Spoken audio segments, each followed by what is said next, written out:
Welcome back. We are live on Channel 5, also live on My 5. Lynn and Andy still here with me. And now, is the jail term handed to the dine and dash criminals too harsh? Do give us a call, 0207 862 2222, and we'll speak to you in just a moment. Take a look at this. Is the moment that the couple were arrested by police at their house for dine and dash offences, totalling over £1,000 in unpaid bills. In 17, a moment, right, you're under arrest. All right. Suspicion of fraud by making off a payment, okay? You're also under arrest for theft as well, right? So you don't have to say anything, criminal harm offence, we do mention questions, and later line in court. And then you do say maybe. Time is 9:21, right? You're also under arrest, suspicion of fraud, and also theft offences as well, right? So you don't have to say anything, criminal harm offence, we do mention questions, later line in court. And you do say maybe given evidence. They seem very relaxed there. That was the couple, Bernard and Anne McDonough. They used more than 40 aliases and 18 date of births between them to obtain food and drink for free. Anne has been sentenced to 12 months in prison and Bernard 8 months. But is this a bit harsh, Andy? Do we need somebody to get jail time for something like this? I love that vibe when you're getting it. If I'm ever arrested, heaven forfend, okay. I'm like, all right. All right. Oh, okay. She knew it was I've got time for a sandwich. Very relaxed. But yeah, it's almost like they expected it. Yeah, I think it's ridiculous to send them to prison. Listen, I'm not saying it's okay to go and steal money from hard-working restaurateurs. I'm not. But it is insane to be sending them to our overcrowded prisons. I believe that the best punishment for this kind of crime is shame. So put their pictures up across the town, across the area, in all of the restaurants so that we all know who they are. Make them do the pot wash, do stuff like that, absolutely. But putting them in prison is crazy. When you think about the things, you know, you can knock someone down with your car whilst texting and not end up in prison. You can do some really serious crimes that actually threaten to kill people, lose lives, take lives, and not go to prison. And yet you can, you know, steal some food. When you look at 40 different aliases between them and 18 dates of birth, I mean, that's becoming almost organised crime. That's career criminals right there. They know what they're doing and they're doing it consciously. I'm glad they're going to be behind bars, absolutely. For a year? Yes, definitely. Even if it was a bit longer, I'd say yes. What about the kids, though? I mean, okay, don't they need... well, they have had to suffer due to their parents' awful crimes, in my opinion, for the simple fact that they were brazen. Look at the attitude they had when they got arrested. They were in there knowing that there was cameras in there. And if you look at what they were doing, they were ordering the most expensive. This is not a couple that was really hungry, that, you know, cost of living, please, I just wanted to get some food. They were ordering the most expensive things on the menu and then leaving the food. If you really are going to do something like this, I think it's inexcusable. And if we look at the owner of the restaurant, he felt extremely stressed out, couldn't sleep at night, started to second guess all of his guests to his restaurant. And I think this sends a perfect message to people who are thinking of doing this. You will be behind bars. And I think people are more afraid of being embarrassed and shamed than they are. These sorts of people have no shame. You can see that they absolutely have no shame. They're not demonic, though, are they? They're not demonic. They're scallywags and they're rotters. But her face, as she went up to the bar, brazen. You can see cameras are there. People like that can't be shamed. You have to put them in prison. And also, Andy, when you say name and shame, I suppose that has been part of their punishment as well. Their faces are all over, they're online, they're all over the papers. We know their names. We're talking about them on the show today. I mean, that's restaurants hard kitchen labour. Hard kitchen labour is probably a good answer. If we were to make them wash pots, they'd say no. What are you going to do about it? They seem like that sort. If somebody's stolen money from you, Andy, do you really want them in your kitchen washing your pots? Well, that's a very good point. Possibly, yes. I'm going to say yes, I would. Because, no, you're not. Because they'd have to be there and they'd be very good at it. Martin from Sheffield, you're up first. Do you think prison is a bit harsh for somebody that's dined and dashed, even a couple of times? No, and I'm what Andy's just said. I think community service, working in a restaurant, would be a better, because it's an ironic kind of punishment, because they would see how much hard work goes into what they're stealing. I understand that you're making the punishment fit the crime almost identically. I understand that concept. But Martin, if you were the owner of that restaurant and this couple had done that to you and you felt the way, as Lynn described, that the owner felt, do you really want them back in your restaurant washing dishes? You wouldn't want them anywhere near you, would you? Not necessarily the restaurant they ran from, but a restaurant. Okay, so What if they said no? What if they actually said no? But that's like saying no to going to jail. You can't do that. These things have to be enforced. But you can't force someone to wash a part. What if they said, I'm here, but I'm not going to wash anything? What are you going to do about it? Then that's when you would have to say then to their jail. crime is subverting the course of justice, and then they go to prison for that. How about that? There you go, Lynn. Then you finally get Sorted. your prison. I just think that it's supporting small businesses. I think that we have not supported people on the high street, restaurants, small shops, small businesses, and people have been going in and out, stealing their hard-earned work, what people have actually set up their business to do. And this is a good message to say, we're not going to tolerate I'm not this. sure prison... Sorry, I was going to say, I'm not sure prison is a punishment, actually. Is it a punishment for these people? Well, it takes away all your freedoms.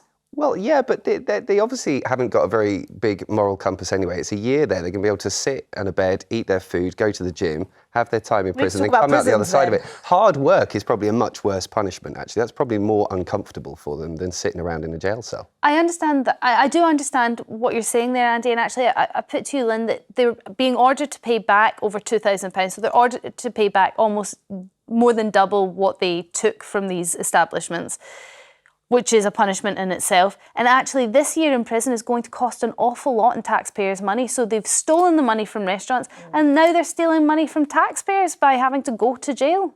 I'd like them to do the community service that we're speaking of after they leave jail. But I do think we have to take a hardened approach. Like I said, I would hate to see somebody who genuinely is hungry and in need come in and do something of this magnitude.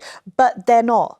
I don't even know why they would order such expensive food and then leave it. It's just a waste of food. It's an odd psychology. That it's true. That's what it said, that they were ordering food and then not eating all of it, leaving most of the food. Martin, thank you for your call. Michael from London, what's your view? Prison for dine and dashers? You can't. It's impractical because you're not jailing shoplifters. You're not jailing people that do so-called minor offences. So how do you punish them? You can fine them, which I'm all in favour of because it affects the shop owner, the restaurant owner, the people that work there, the people that go in there. But another way is to make them work there. Well, which is going to be really embarrassing for them. Well, this comes up time and time again, but then you've got the argument from Lynn that actually these people have no shame. They're not going to be embarrassed by that. Well, and what happens if they say no? Then you fine them. Then you give them a really hefty fine. Well, they're already being ordered to pay back more than double what they took from these establishments, so that's already put in place. But then that is a fitting punishment, I think. Oh, so that's it? Just a fine for dine and dashes is enough? What would stop them from doing it again? You've got to do something. You can fine them. You can make them work, or do some charity work. You also do a month's worth of charity work. You said that it was impractical to jail them. Surely it would be the easiest thing to do. Well, it would be. I mean, what they should do is build a couple more jails, and that would be fine. Then they could lock up shoplifters and other people that know that they're not going to get sufficiently punished. I've been in court as a journalist and I've seen guys who've been walking around with guns and machetes, been given tags around their ankles because there isn't room in our jails, and yet these people are being sent to prison. You know, there are people who are walking on our streets today who have really committed very serious crimes, who are a danger to our own lives, and they're not in prison. They should be. We can't have the excuse of because someone else isn't going to prison, they shouldn't, or because our prisons are full. That's not the right answer. It's the contradiction in our justice system. Oh, you're right. They should be in prison. I wonder whether actually this couple got a sentence that they did, that a year in prison, because it was such a public story. It was made so public on social media. The restaurant published images of them in order to find them. And so they've kind of made an example of them, which they may not do in sort of quieter cases. Could be because of previous as well. Again, this is an assertion. I don't know their history. But oftentimes when you do see a prison sentence and not community service before, it's because they've got previous for similar crimes. Michael, thank you very much for your call. Sarah from Surrey, what's your view when it comes to dine and dashers? Do they deserve prison? Yes, I believe they do. It obviously wasn't a sort of one-off mistake, oh God, I haven't got enough money on my credit card. This was obviously a planned, contrived fraud. Yeah. And at the end of the day, that's what it is. It's fraud. Those business owners and the people who then frequent their businesses are also having to go to pay because they have costs to recover. Mm-hmm. And the fact that they were so blasé when they were arrested, as one of your panellists said, it's almost like they expected to be. And there has to be a line drawn where you have to say to people, look, these are your actions and this is the consequence. Okay, Sarah, but what about Andy's point that, you know, I understand they've committed a crime, so they should get a punishment that fits that. But there are people that have done arguably worse crimes that aren't getting any jail sentence at all. That doesn't seem fair. Well, that's sort of not a separate issue, but it one thing over another, difficult to define, but maybe that's where the law needs to be looked at. Okay. And there has to be a deterrent. If you do an illegal action, there has to be a consequence. Okay, Sarah, thank you very much for your call. Phyllis, what's your thoughts when it comes to prison sentences for dine and dashers? Right. Good morning, Storm. Love the programme. Right. The gentleman said that they should do the washing up. These are two despicable people that have just taken everything for granted. So they go to a restaurant to wash up and they refuse. He said, take them back to court. What a time-wasting thing that is, going back to court. What they should do, the prisons are full, why don't we bring back the stocks for shoplifters? I think Andy actually, to be fair, Phyllis, I think Andy might agree with that. He wanted a name and shaming, and what's more naming and shaming than stocks? We've all got little areas that we could put the stocks. Big pots of rotten fruit. And if I may say, maybe soggy tomatoes. But if I may say, Phyllis, as a historical fiction author, I've researched the stocks, and they're pretty violent things. A lot of people died after the stocks because people start picking up bottles and rocks and throwing them at people. So I wouldn't necessarily condone that. But the notion of publicly shaming people, I think, is so much more powerful. My mum was a teacher for 40 years. She always said, detentions, forget it.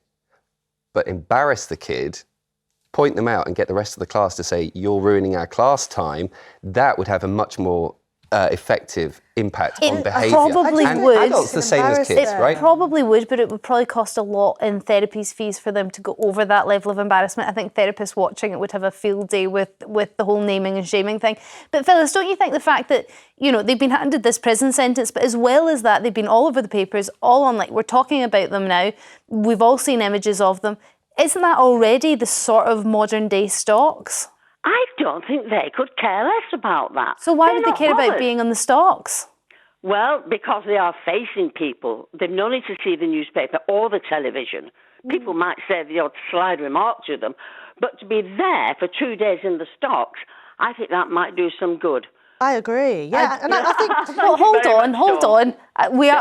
We should be a little bit concerned about vigilantism. As Andy said, people taking the law into their own hands. I think asking people to work. I just thought about this as well. Suggesting they should go and do a day's work is insulting to people who actually go to work and work in restaurants. Why should they get to do a job that people do? I'm not suggesting they wait tables and get tips. I mean, I'm saying really, horrible loads of people work. wash dishes. Unpaid. I wash dishes every day. And they get paid. It's not punishment. Hours of drudging work unpaid, with the shame that comes with that, the fact that people know they're having to do it because they've broken the law, I think would have more of an impact. Phyllis, thank you very much for your suggestion there. Mark from Greater Manchester, what's your view when it comes to prison sentences for dine and dashers? Quite a lot of people have dined and dashed. I mean, a lot of people say it's because they were waiting too long for their bill, but there'd be a lot of people in prison if everyone got a jail term for that. Yeah, I mean, I don't think they should go to jail, to be honest with you. They should get community service, get them cleaning streets. If you put them washing up in the restaurants, it gives them opportunity to actually steal the food from the fridges and take it home and cook it themselves. You would hope someone would be watching them, Mark, but I do take your point in that, and actually taking them out of the restaurant and putting them in the street, maybe wearing a T-shirt saying, I dined and dashed, would be a sort of naming and shaming that Andy likes the idea of? That could be a good idea, yeah. Pick the sprouts in the fields, why not? If they're in the prison... OK, we've got picking sprouts, cleaning toilets. Sorry, Mark, I'll let you finish your point. Yeah, obviously, it costs taxpayers enough for people in prison anywhere. So to put them in prison and cost even more, that's just ridiculous. Yes, it does, but also making someone do community service and the security that involves and the monitoring that involves, and presumably they'll be tagged as well. That's also not particularly cheap. So any way we cut it, if you're going to punish somebody, it's going to cost the taxpayer money. Yeah, true. I wonder whether there's some room here for rehabilitation. Do we need to get down to the nitty-gritty of why they are dining and dashing? Am I being too... I think the pot wash idea is rehabilitation actually as well, because it is teaching you about, you know, how hard it is to run a restaurant, the labour that goes into that. And also it gives you a chance to look at yourself and think, what have I become? Actually going to prison for some people actually gives you kudos. It makes you cool. And even for those kids, I wonder, they're going to think, this is kind of cool, my parents went to prison, you know, and it becomes part of the culture in the community. You know, you can see that. Whereas there's nothing cool about being forced to do something that feels like it's demeaning. Do you think that's fair, Lynn? No, I just think that we're also leaving out the people who own the restaurants. It's all well and good. We often get in this whole discussion of rehabilitate, let them look in the mirror, let's help them to be better people in society. What about punishment? If I own a restaurant and I can see that you have done this to my business and potentially other businesses on that street, we want to see that person punished, not all this fancy rehabilitation or give them the opportunity to be better people. We want them to be better people, but we want to punish people too. OK, well, we'll leave that there, Mark. Thank you for your call.